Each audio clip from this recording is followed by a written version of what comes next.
And you got these executives in Warner trying to tell him, oh, can you regurgitate Purple Rain? Like, no, I moved on. That was then. This is what I wrote. That was the craft. And that's that project. I moved on to another one. This is what I'm doing. And now I'm moving on to funk. And now I'm moving on to musicology. And now I'm going to move that. He was always moving forward. But he had people at Warner trying to hold him back. And that's the way it was explained to me through the horse's mouth. This is where he always said, let the baker make the bread. Exactly. All right, ladies and gents, gather round, gather round. We got value going once, truth going twice. Sold for a song. That's right, folks.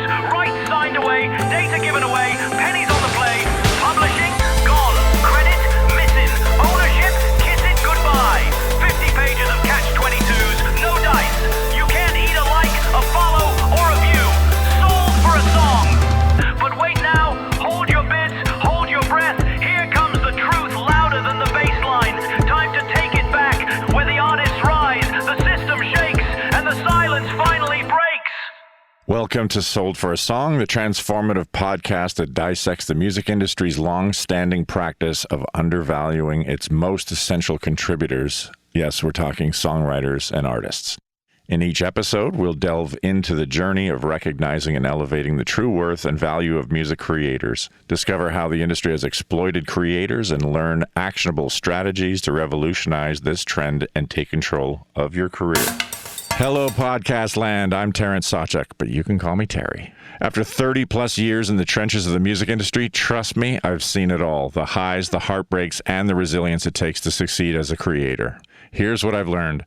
Awakening your self-worth, owning and leveraging your value, and streamlining the process to free up the time we need to do what we most love to do, which is create. That's what stands between you and the freedom we're all chasing.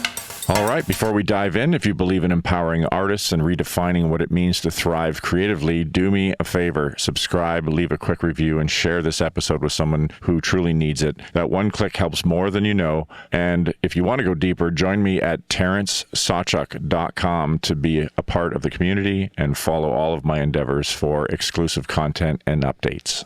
Hello, folks. Today's guest is Neville Drew Shende, the rock star to the rock stars. Neville brings over 35 years of experience in entertainment transportation, serving as a star bus driver for some of the biggest names in music, artists like Prince, Ronnie James Dio, Alicia Keys, Disturbed, Papa Roach, Madonna, Aerosmith, and on and on and on. He currently holds the role of Director of Tour Relations at Pioneer Coach in Nashville, Tennessee. Neville is also an author and just released the book, The Entertainer Bus Driver, An Inside Look, Concert Tour Transportation. Welcome, folks. Here we are today with Neville Drew Shende. Secret information is he is one of my best friends on the planet. And secret agent man. And a secret agent man. That's another story for another podcast. So I just want to welcome you here, my good friend, to Sold for a Song, the podcast. Yes, Thanks. Neville is one of the more veteran and famous rock star entertainment coach bus drivers. I don't want to waste any time here. I want you to just tell us about your life story and what led you to becoming an entertainer coach driver, and we will just take it from there. It's a very interesting road. Thank you, Terry. Appreciate it. Love being here with you. I would have to say my world journey started in music when I was 12 years old, and I fell in love with the guitar. There was a fellow, Neil Young, went to the same elementary school that I went to, and we all knew as little kids who he was and that he played guitar. So we thought, oh, well, if he can do it, I can do it too. So I fell in love with the guitar, and thank God he led me that way, because guitar, even to this day, is my therapy. So I don't even have to go to a therapist. I just pick up the guitar and start finger picking, and I'm good.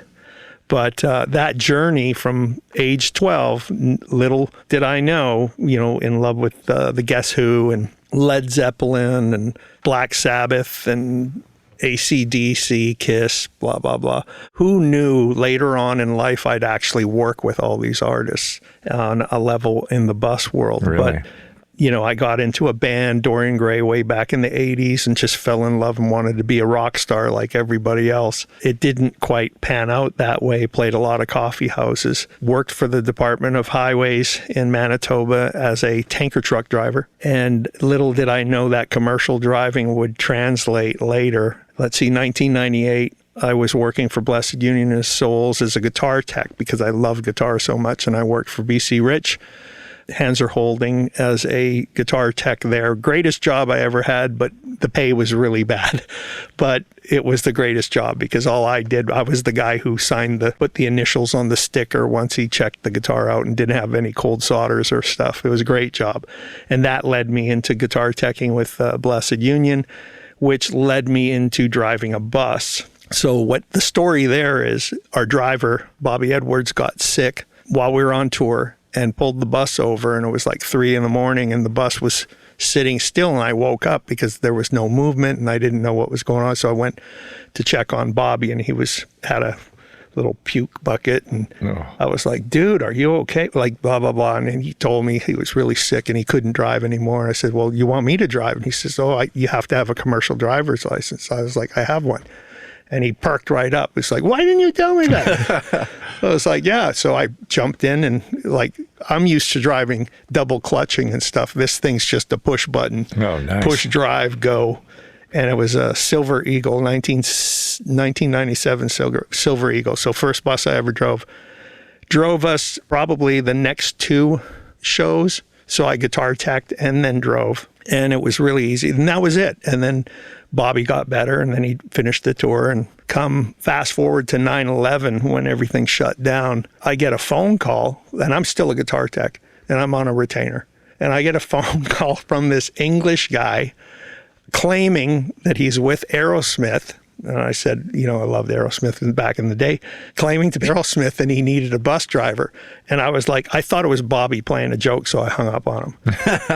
And then, like, literally 5 minutes later, he calls me back. Hey, mate, don't hang up. I was like, okay, no, I'm really with Bobby Edwards gave me your number, and da-da-da-da. It's like, well, when do you need me? And it's like, this is in the morning. It's like, well, can you be on a plane at 4 o'clock? I'm like, today? It's like, yeah. To drive Aerosmith? To drive, well, it was the crew. It was the crew, the lighting crew that I ended up driving. Gotcha. So I thought I was just covering for 5 days just for the Canadian shows. 5 days turned into 5 weeks because they didn't want him back. They wanted me. Oh. So they kept me out. So I stayed out on the tour, and I missed a couple of guitar tech gigs that I had to get other guys to cover for me. And then that's really history, because that's when I got into the buses and how much they were making. They were making like 3 times what I was making. Okay. So I was like, dude. That was your Tom Brady moment where they pulled you off the bench and didn't let you leave the field. I was like, no, you got to stay. So then from there, it basically, and that would have been like 2001, my list of clients just grew and grew and grew, because I gave them what I wanted as a person that slept on a bus. It was like I just translated, like, I don't hit rumble strips, go really slow, smooth around clover leaves. When you're in the city, gentle on the brakes, blah, blah, blah. So I just knew what I wanted as a passenger. So I gave them that as a driver. And most of them, my passengers, were like, man, you were the smoothest cat. Like, we want this dude. So you were the guy on the bus. I mean, yeah. Often when you start in any part of this business, like if you're, in my case in the studio, it was like serving coffee and cleaning toilets. Like, if you were the guitar tech on the tour, you already knew from the ground up what was sort of needed. So this is the importance. It's like some franchises, like Tim Hortons or whatever, like they won't sell you the franchise until you sweep the floors, do every single job, and then they'll let you buy a franchise kind of thing. So it's like the importance of all the jobs and all the elements to be able to appreciate it, to even be able to be the head driver and that kind of thing. You knew all these things. Well, it really helped me learn what you just said, because as a guitar tech, I was responsible for the truckloads too, calling the load that's coming on or coming off the stage, and making sure that the loads distribute properly, whether it's a box truck or a semi or a small trailer, and then knowing what's the flight gear, and then, okay, we got a fly show coming up this next day, so we're going to load the trailer differently so that we can get access to our fly gear. So I lived through all of that. So when I actually went into the office where, I am now, I was operations manager. I was able to work with the tours and the tour managers a lot better because I've been there, so I could talk that language. And if we did have an overweight trailer, I already knew how to Rubik's Cube, so to speak, to make it work. Right. So that was a great asset for me to have once I got into the office. But back to 2001, one of the coolest artists I drove was Clarence Gatemouth Brown. I don't know if you remember him. Oh, dude, if you don't know Clarence Gatemouth Brown, watch the video Lightning in a Bottle. He's in that. He was like totally like touring with someone from your family, like an uncle, or just loved going. I'd go to like malls with him on days off, or just sit from the hotel. I have a Guild DM15 that I brought with me because I used to bring my guitar with me, and like I said, it's therapy. And we sat outside the hotel, and he was playing my guitar and showing me like little blues riffs and stuff. And to me, that's priceless. Like having moments like that with legends, I couldn't ever dream that would have happened to me, but it did. He sadly passed away after Katrina because he lost everything. He used to live in Slidell. And I remember I was out with Papa Roach when that was coming through, and I phoned him because we stayed in touch. And I phoned him to make sure he was okay, and he was at his sister's. But I think losing everything he lost the wind in his sails and sadly passed away. But he was a beautiful man. I absolutely love him, and talk about a talent. Very fortunate for me to see all these great artists that I have worked with. Like Alicia Keys and Prince and Ronnie James Dio, Black Sabbath, all of them, including Papa Roach and Disturbed. And I'm still working with all these artists now as director of tour relations with Pioneer Coach. But on that capacity, I'm working more with artist management and tour managers and stuff, more so than actually getting to see the inside of the artists themselves. Yeah. I want to unpack pretty much everybody you just spoke about, but let's talk about we have something in common. So we both have that story of like making the transition to the United States. So when you had mentioned that era around that time, maybe talk a little bit and blend into bring us from the Great White North to now you're in the U.S. Well, I grew up in Winnipeg, but I spent 11 years in Vancouver, BC. Absolutely beautiful, but cost of living was extremely expensive. I met this woman. I was playing on this hockey team by Canada Post, and we travel with this team and do tournaments where we play against, firemen, policemen, other postal offices and stuff. And we had a tournament in, I think it was in Boston. We were in Boston. And my sister just gave birth, so I asked the coach if I could go, instead of flying with the team back to Vancouver, I went to Cincinnati. The choice was I let the Canada Post thing go, stayed here, and got back into music. So from that point, that's where I went. I actually went to John Marshall's School of Luthery in Atlanta because I love guitar so much. I love the tonal woods. I love, there's something about the guitar and stringed instruments themselves, including violins, that speak to the core of my soul when they vibrate. Wow. And I just have a fascination and love for that, So this was in Atlanta? Well, no, I was still in Cincy, but I commuted. I actually stayed in a little house while I was taking the course because I felt like if I want to be a guitar tech, I need to know the nuances of actually building the guitar. I'm one of those people. I want to know the depth of it, not just go, I'm going to just tune strings and do intonations and stuff. No, I want to know the whole thing. I want to know the difference between, if a spruce, you look at a spruce top on an acoustic, if the lines are really close, it's going to have a great vibrational frequency. But if the lines are wide apart and it's like a poor cut, it's not going to have that resonance or that tone that you really want to look for, or koa woods or mahogany. What are the tonal qualities on mahogany? It's a really good mid-range type guitar. But if you want bitey, well, then you want like spruce with really tight lines between it. And then same with electric guitars. Are you using koa? Do you have ebony fretboard, or do you got a maple fretboard? That's all going to play into the tonal qualities. Are you using a 12 gauge or a 9 gauge, or are you slinkies, or what's your action set at? All of that plays factors. Are you doing dadgat, or are you using regular tuning? Are you doing half step down? You're setting that guitar up specifically for that so it plays best for you.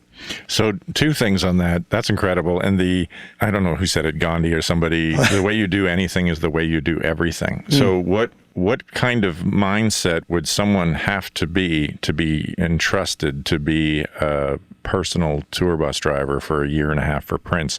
This is the personality that it requires. It takes somebody with this kind of detail and discipline and passion for what they do. Yeah. Those people get to play with each other someday because they think alike. Right. these opportunities in life, I think, are always, they're reserved only for the people who do the work. But the best part is you're doing it through passion. You're not like, oh, I had to learn this because I wouldn't get paid if I didn't do it. Like, you did it just because it made sense to you and the big picture. Yeah.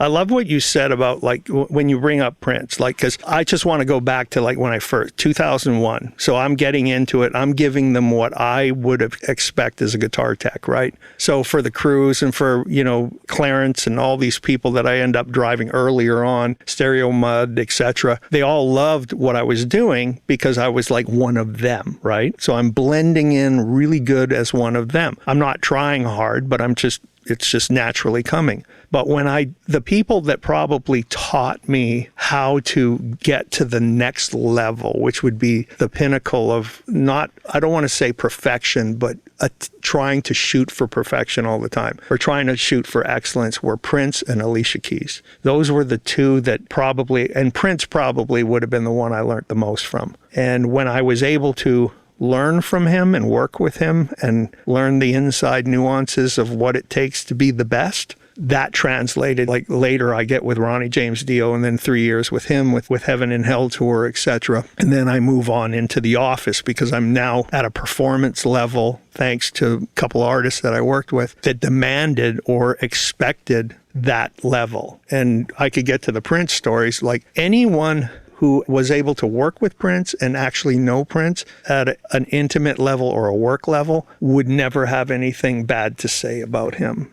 Even the ones that got fired, if they really look inside themselves, they would realize that it was them. Prince was calling out the truth. Right. And they just needed to step up. He was one artist that expected 5 out of 5 stars out of you every day, every moment. And if you didn't give him 5 out of 5, if you slacked off just a little bit, maybe not cleaned up the counters or did your sound front of house wasn't quite there and the bass was a little bit too much in front, he'd call you out. And you're either fixing it or you're gone. I'm not going to work with you. You either fix it now and it's done, or I'll get someone else that can do it. And it's nothing personal. It's basically the art is so important to him and you, even as a bus driver, our jobs, and I tell all the other drivers, your job is to transport these people in such good comfort and safety and smoothness so that they don't even have to think about you or think about the bus or think about the road.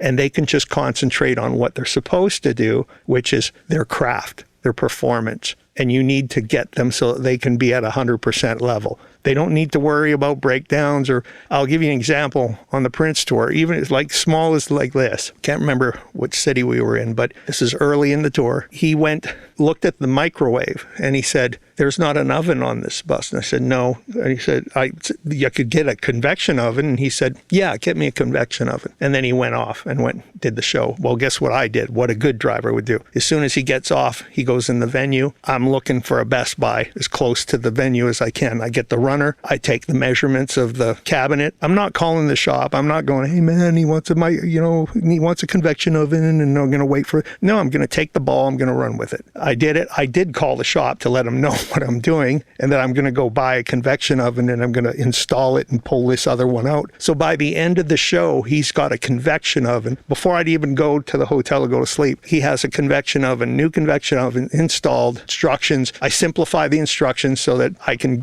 pass it on to him, on a little paper. So it's simplified. And I went back to the hotel and then I come back for the gig and he does his normal thing. And I'll never forget, he gets on the bus. As soon as he gets on the bus, he's walking back to the stateroom and I know he stopped and he looks and then he comes back to me and he goes, taps me on the shoulder, he goes, "Thank you."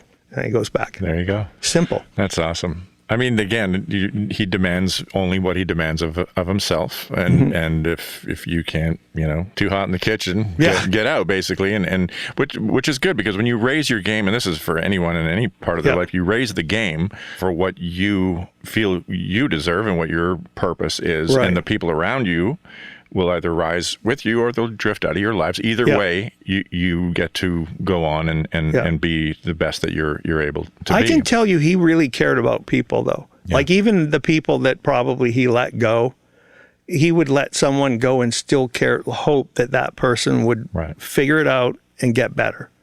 Don't get mad, get better. Yeah. And but he really did. Never forget, there was one time John Blackwell, rest his soul, great drummer, was playing at his hometown. I think it was his birthday. And in the show, when he came to his drum solo, he went off like an amazing drum solo, like just because I was watching the video, because Prince would watch the show all the time.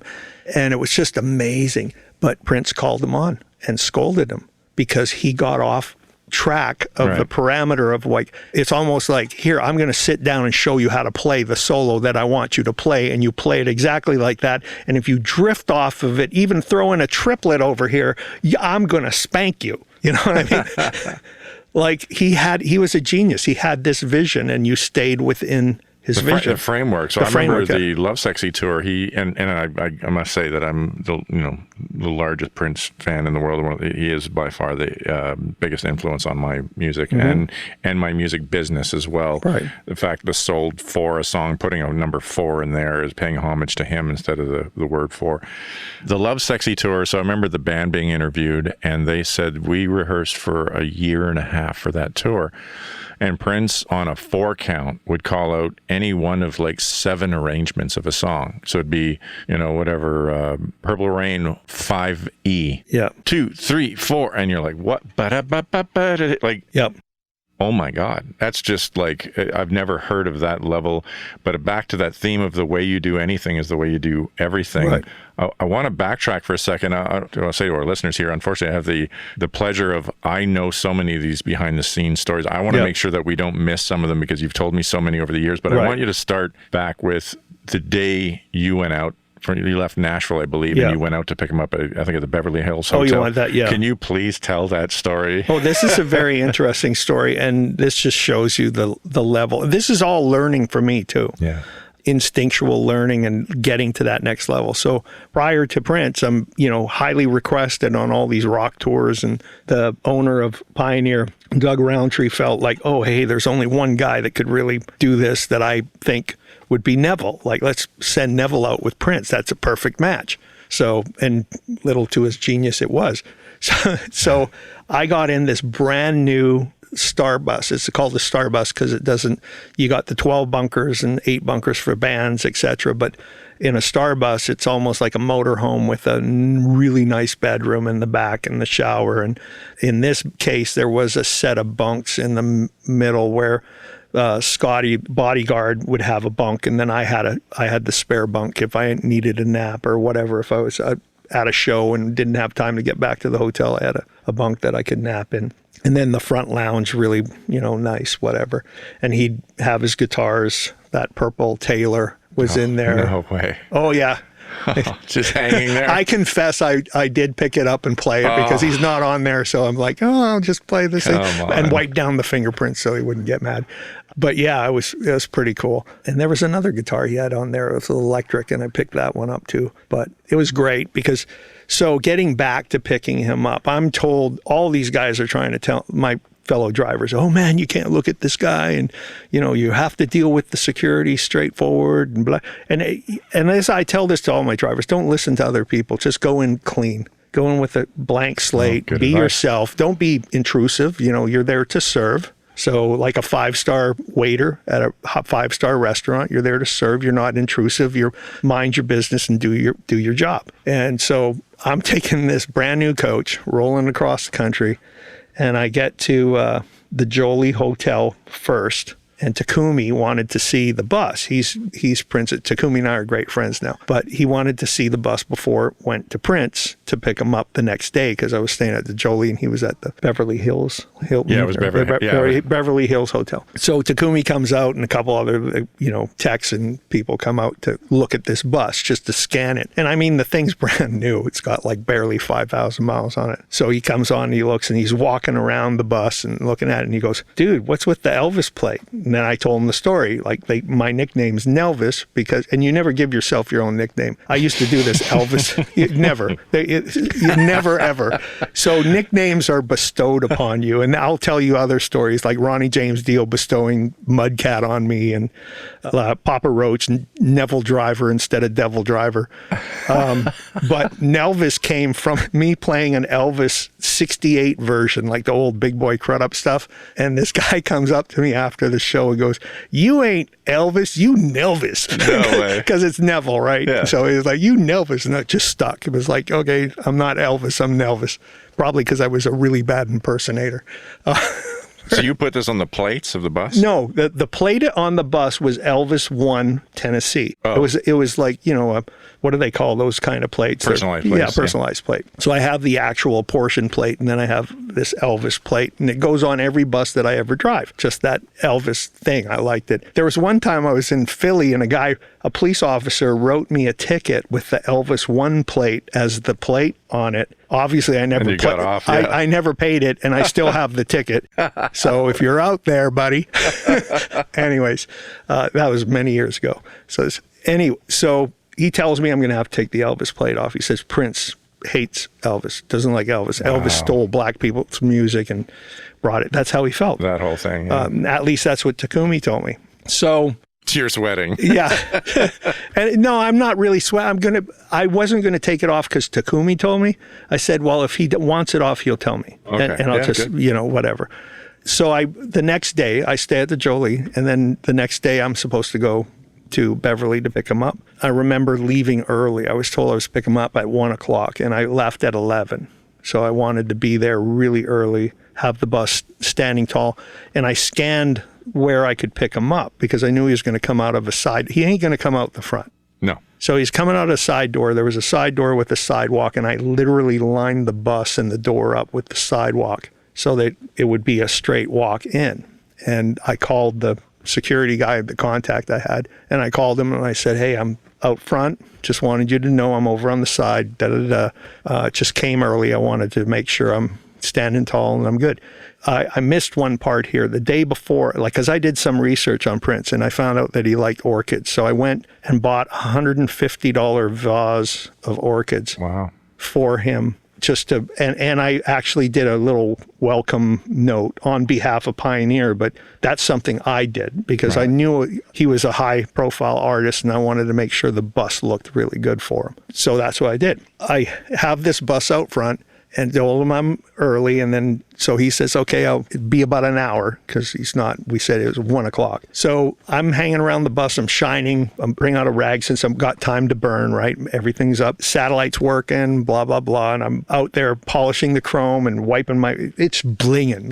This thing is like, the sun's out and it's like, brrr. So I think I was on the front mirror and I was just cleaning the mirror and I see this dude walking down the road from behind the bus and he looked kind of raggedy. It was like this black gentleman, tall, skinny, white t-shirt, and he had these jeans on. It looked just the way he was walking, shirts out. And I just thought, oh my God, no, please. That's the last thing I need is some dude hanging around while Prince is coming out, right? And so he stops at the back of the bus and he's looking up and it's like really beautiful. And he goes, man, whose bus is this? And I kind of like, I go, Elvis.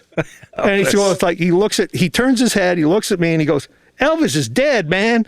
And I go, shit, no wonder I've been waiting so long. And I opened the door and I walked on the bus, closed the door, locked it. And then I'm looking through the window going like, please go away.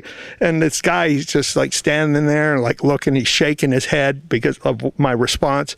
And he walks away. I'm like, thank God. So I'm still waiting. About a half an hour later, I get a phone call. Hey, we're going to be coming out. So it's earlier than it's like 12 something. So they were going to come out. So I get off the bus, ready to open the door, wait for him. Here, sure enough, there's Little Prince and two big, the same guy that looked at the bus and another stockier built guy walking down the thing, coming towards me. And my eyes just widened and I go, oh my God, I was just tested. That guy was testing you. And thinking to myself, if I would have said something like, oh, I'm waiting for Prince. Oh, you would have turned around. I would have got a phone call that would have said, no, we don't need your bus. Yeah, you're going back to Nashville. And so he comes up. I'll never forget this. He comes up. I'm not supposed to look at Prince or talk to him. I got to talk to him. This is what I'm told, right? What happens? Prince walks right up to me. I'm holding the door. He lowers his sunglasses so I can see his eyes. And he goes, nice to meet you, Neville. Gets on the bus. Security guard goes, Scotty goes, whacks me like really hard on the shoulder, says, good job, let's go. Come on. Yep. And then we went to the Staples Center. That's just the introduction. Then you're off to the Staples Center. That was like day one, yeah. My God. And in fact, again, back to the way you do anything, the way you do everything. So you did the research on the flowers, Oh, yeah. you just all these things that, and you ended up telling me over the years, that he taught you this white glove VIP service. Yes. Well, that came from the hotels we were staying at. I told you the story about the piano, right? And getting the piano in his room. But the level of hotels that we would stay at were actually more like over 5-star. Like you're talking that 5th star is actually blurring into becoming a 6-star. Right. And what Neville's talking about, what we talked about earlier before the podcast, is Prince would request a baby grand so he could play, jam, throw parties, whatever. In some cases, like they had to bring them in from outside through the window. But we need a piano. I'll pay for it. Yeah. But I need a piano there. And he'd play it too. Yeah. It was, well, kind of like what I was saying before. It's our therapy, right? How I absolutely loved the guitar, and it's the same thing. He needs that thing. He needs it. So, that's a really important thing to point out for, people listening to this show, artists, the work that he's gone through at this point. Now, just think about it now. At this point is what? I don't know, 12, 15 records deep. Yeah. And the shit he deals with to write, record, produce, the music business, the labels, the stuff that he deals. When he gets on this bus, you're thinking, this guy's being picky. You have no concept of what this guy's been through and has to go through on a day-to-day basis. And you have to be this transparent, and that goes, in my opinion, that goes for everybody in a way. You still have to be your personality and be your person and do your job. But it's really important, from an engineering standpoint in the studio, and I used to track so many bands, it's like you kind of have to just be this innocuous or a mirror or something where it's this, you create this environment, this ecosystem for them to be themselves. Yeah. That doesn't always happen on the business side of things. We can get into that a little later on. Yeah, but I can't imagine. This is how important, and maybe that's something we can touch on too. I mean, obviously Prince went through that whole Warner Brothers. Yeah, the slave painted on his face, the artist. So people don't know, when you sign a recording or publishing contract, a recording contract specifically, they recognize each entity as, so you're the artist, the record label, further known in the contract as the label.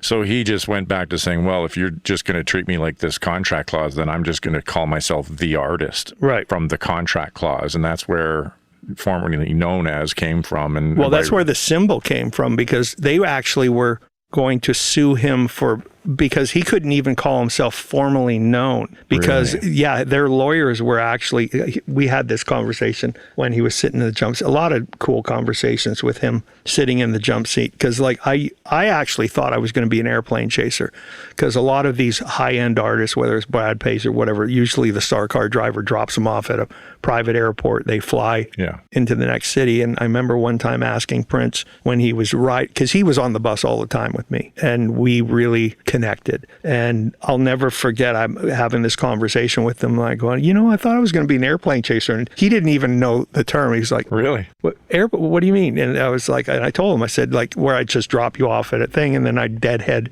to the next city. And I said, because a lot of people were telling me that's what I was going to do. And you got comfortable. And he says, yeah. And he explained why. He said, this is the only place I get space. So if we have an 8-hour drive, he's got 8 hours. He didn't have a cell phone. He used mine or Scotty's cell phone to call somebody. But it was his space. I remember we did 10-hour drives, like where I thought for sure this guy's going to fly. It's like 680 miles. And nope, he's on the bus. And he loved it because, one, he trusted me. He trusted the way I drove. He trusted my care by that time, 2 months into the tour or longer. Didn't take him very long to start to trust the way I did business. Weren't you the only one that he didn't have sign an NDA? Oh, should we say that on air? Well, he's gone. It doesn't matter now. I was the only one on the entire tour that didn't sign. And I don't know, they probably just missed it. Or forgot. He doesn't sound like somebody that misses details. I mean, that almost sounds like a backhanded compliment in a way of trust. Maybe it was. And there was a lot of different levels of trust, that incidents that happened that I would call levels of trust, where as a bus driver, and I don't recommend this for all bus drivers either, it was like I was actually the one that started to go up into the rooms and make sure the bedrooms were blacked out properly, that I was the one who opened up his laptop and had the things ready for him when he came in. Somehow that got transferred from Scotty or the security guard over to me. And I was the one who would call which luggages he wanted. And then I was given money to give to tip to the bellman to bring things up. So I was started to do, as a bus driver, doing that extra legwork that just got put on my job list as to do. But I was also one of the only people on the tour that wrote my own check. Like, because he basically, there's a thing we call overdrives when you do extra overdrives, but sometimes it wasn't based on mileage. I'd be putting in a 15, 16-hour day doing things without a lot of rest. And there was probably twice where I was ready to go home and quit, just because I felt like, I love the guy, but you're wearing me out. When he found that I was thinking this, he went to the accountant and told him, let him write whatever, because he knew he could trust me. I wasn't going to just throw in overdrives that really didn't count. I was going to be honest about it. Wow. If I put in a 15-hour day, I'm going to go, okay, well, that's good for 2 overdrives. And didn't he, and this is long before Taylor Swift's bus driver stories. The purple Harley. He tipped you with He tipped me. He and that came from a story.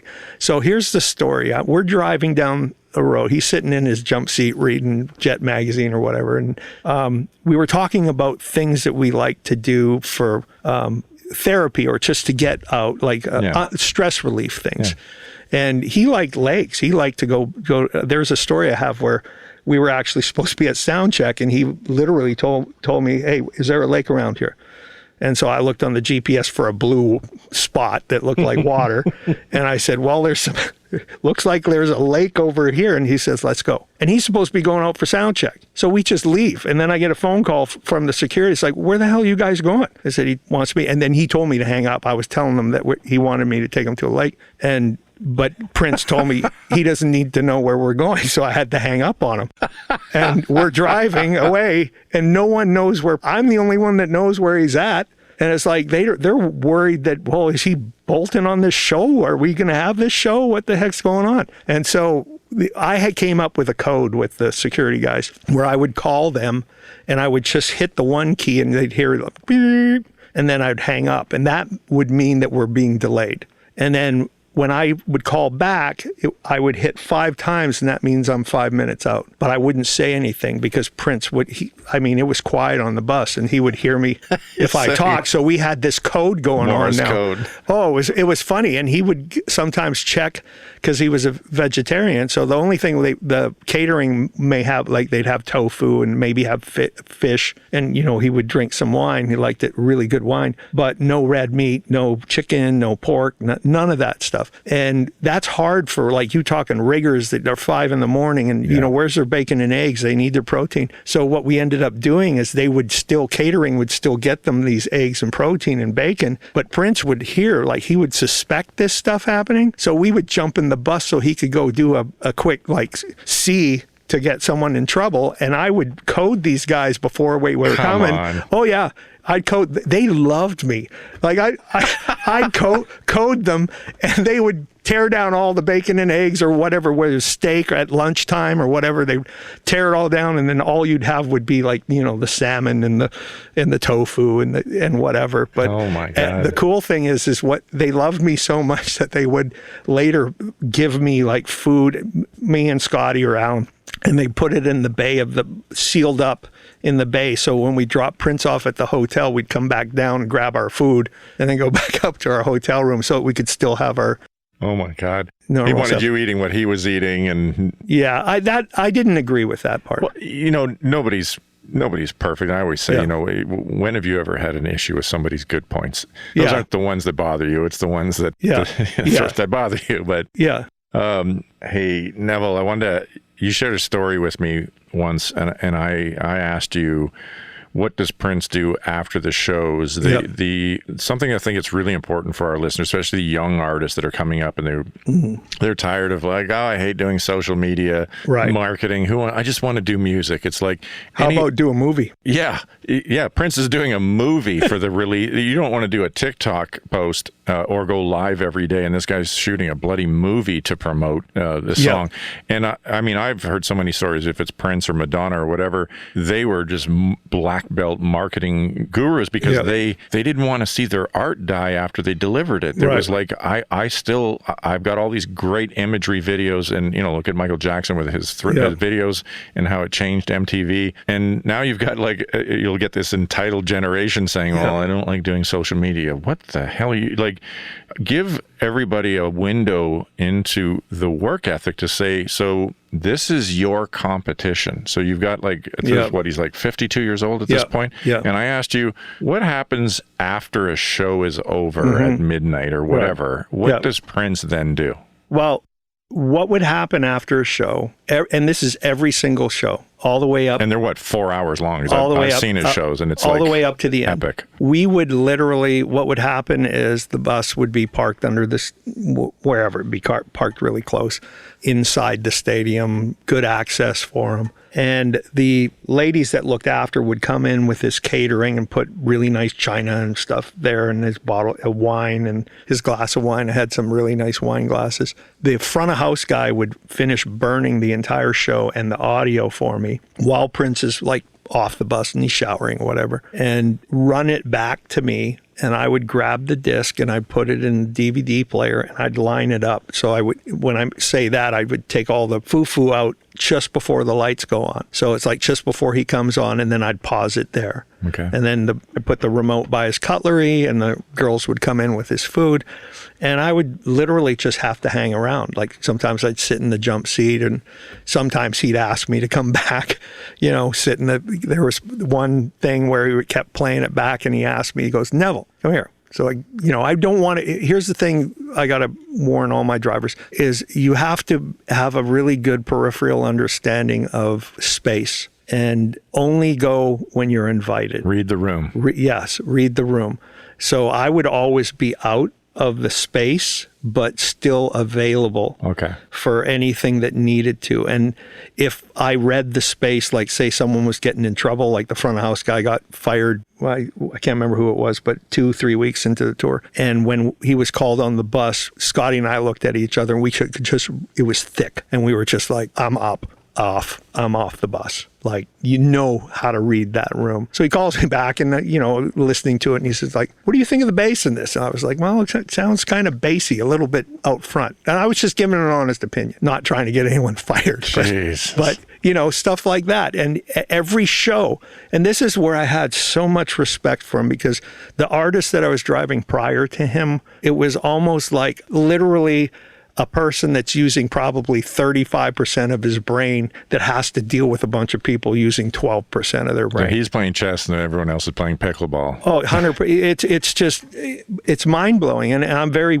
So he's critiquing his show. Yes. After just playing a 4-hour show. Correct. This is a 52-year-old legend who doesn't need the money, doesn't need the success, doesn't need anything. And he's critiquing his 4-hour show. So you're not sleeping. It means you're on the bus till whatever, 2-3 in the morning until he's done critiquing the show. Is it every show?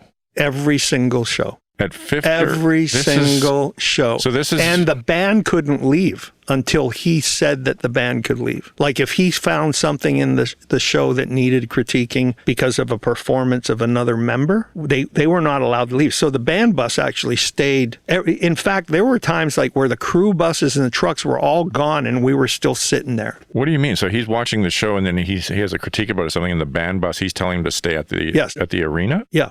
Why? Just in case he has to pull Maceo Parker on or one of these awesome, amazing new power generation people to talk or basically, hey, I don't like da-da-da or whatever. This is that level of perfection that you seldom see in an artist. I don't know if Madonna's like that or, even with Alicia Keys, she wasn't quite that level, but she was a perfectionist. She was a honed her skill in her own way. Yeah. But Prince took that perfectionism of craft to a whole new level that I've never seen in my life, and that I have nothing but respect for. That man was like a genius, and he could literally, if he didn't like what you were playing, he'll show you what he wants you to play. Yeah, he can do it. Yeah.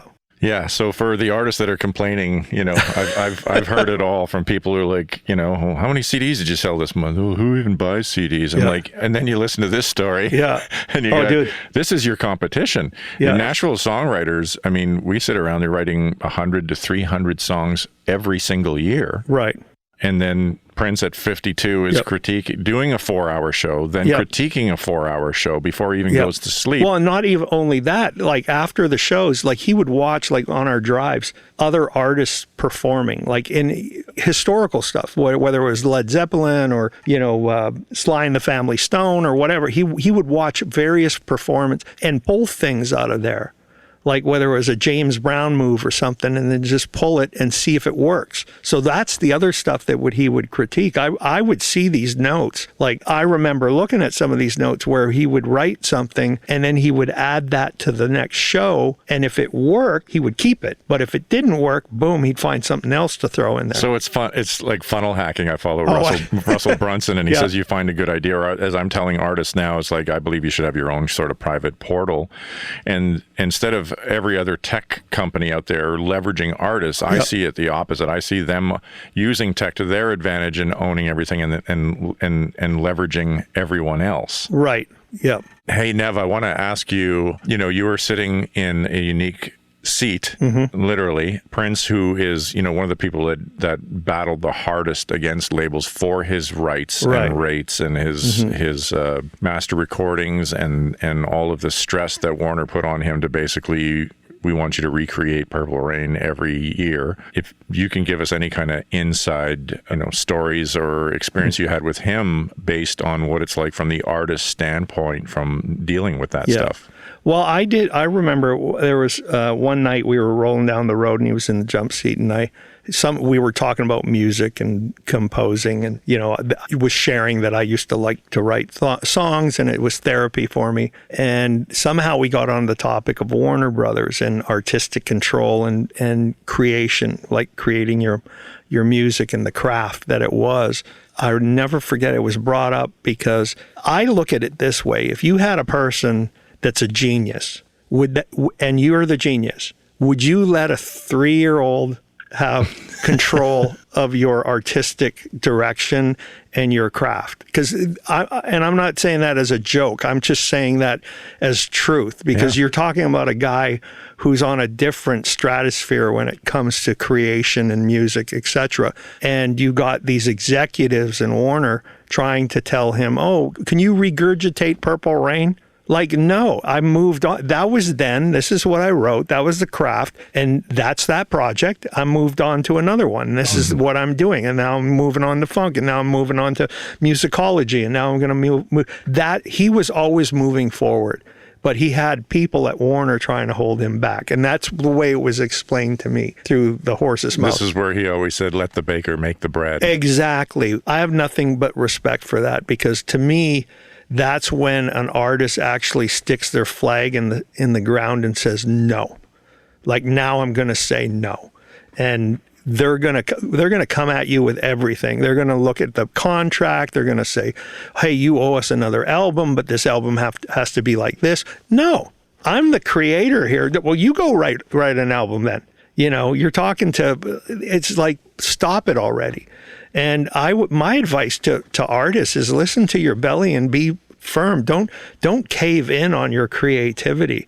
I watched the genius at work, and here's the other thing. You said something before, and I was thinking about this, like where a person goes, "I don't want to do Twitter or whatever. I don't want to." The minute you say "I don't want to," it sounds like to me is that you're lazy on some direction. I saw a man who wasn't lazy on anything, absolutely nothing. And that's why he was at that level. Wow. If you want to get to that level, you cannot be lazy on anything. And that includes social media. Use every single tool that you can at your advantage so that you can excel your product or your craft.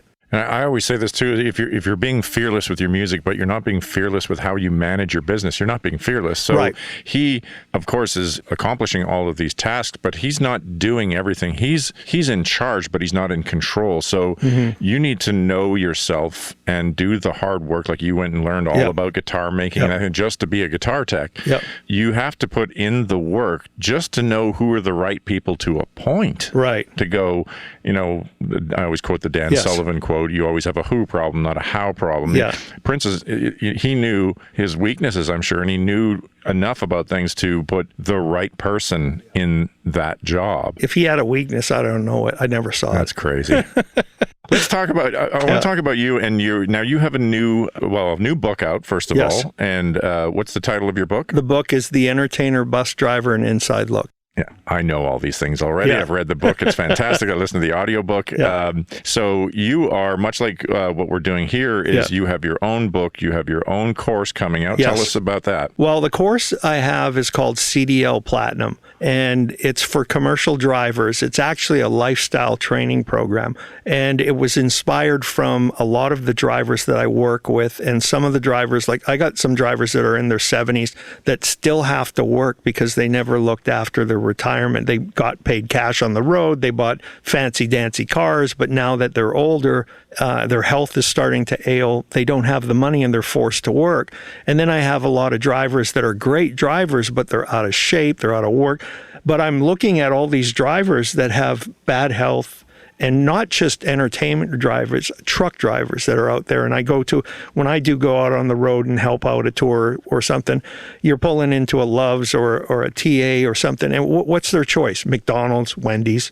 These are disciplines like exercise. Like one of the things I'm trying to promote in CDL Platinum is if you're getting fatigued at 3 or 4 o'clock in the morning, guess what? Pull into a rest area and do a pre-trip. Do another pre-trip. You already did one. What's a pre-trip? A pre-trip is a pre-vehicle inspection, and it's somewhat intensive because you check the tires, you lift up, you're checking your fluid levels, you're walking around, you're looking at your lights. You're in motion. Your body is getting the blood flowing, and that is a good, productive way of beating fatigue. As an operations manager, I used to look and say, okay, why is this driver, like he's good, but he's just average. He's not really getting super requests. He's almost like just a fill-in. You can put him here and it'd be okay. And then I got these other drivers that are just home run hitting, and I have 3 tours fighting over them. What's the difference between these people? So I look at it, and it's not so much, skill set. The difference is the character. The difference is the mindset, being of positive mind and helping to uplift others, having that energy, good night's sleep. And then the leverage portion of my course is taking the money, at least 10% of your day, whatever your weekly income is, and putting it into an investment. Whether it's savings or stocks or a 401k or something. And so this is what I'm trying to train, because I'm seeing this as such a need. This is something that's missing out there. It sounds like you're basically taking the white glove chess match version of what you did for Prince, and you're teaching all of those elements to potential drivers, be it entertainment coach or a transport driver, semi-drivers, truck drivers. And so now you're covering everything from their relationship, home life, to how to have this white glove service, and what's the difference. So tell us about that. It's so important. Well, can I use my acronym? Please. This is your show. I have an acronym. It's called FUEL. I got it trademarked. And FUEL stands for focus, uplift, energy, and leverage. And focus is basically like the taking care of business. Uplift is basically uplifting yourself with a positive attitude so that you can uplift others.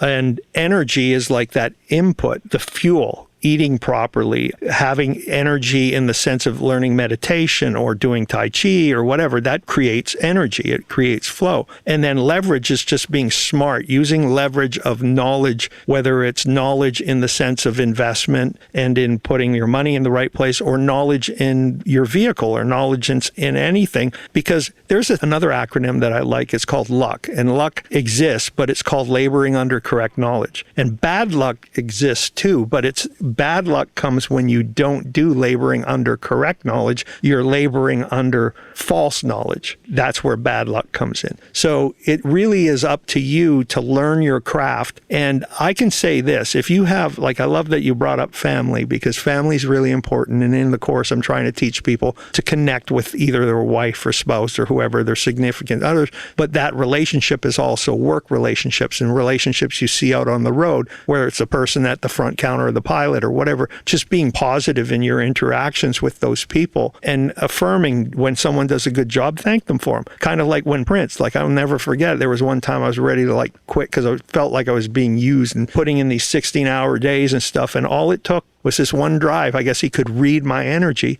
and he came up to the front and tapped me. I'm driving down the road, and he taps me on the road, on the shoulder, and he goes, I just wanted you to know that you're doing a great job. I appreciate it. And then he went back. And it was like my energy, I'm getting goosebumps just thinking about it, just sparked back up.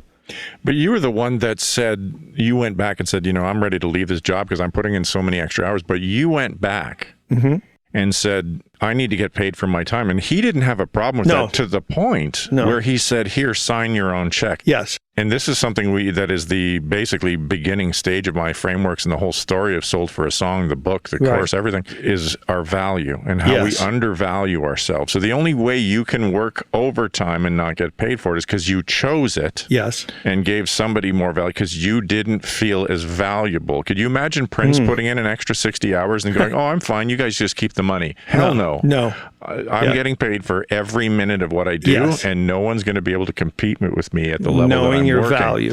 So understanding your value. Okay. But also delivering that value. Yeah. You got to know when you're. Talk. Yeah. Correct. Okay. Tell everyone, where can we find this course, your socials, your website? Tell us where they can find it. You can go to CDLPlatinum.com. That's my website right now. It's a landing page, and the book link is there. So click on the book link. So the book is out. The course is not out yet. The course itself is finished, but now I have to do the audio version of it. You're in the process. And the reason I'm doing the audio version is because I know most commercial drivers won't have time to sit down, open up a laptop, go and start reading these chapters and reading all the modules. So I'm going to verbalize the modules so you can actually listen to them once you get this course, and you can roll down the road. While you're driving truck. Driving down the road. There will be quizzes, but I want you to learn from this stuff.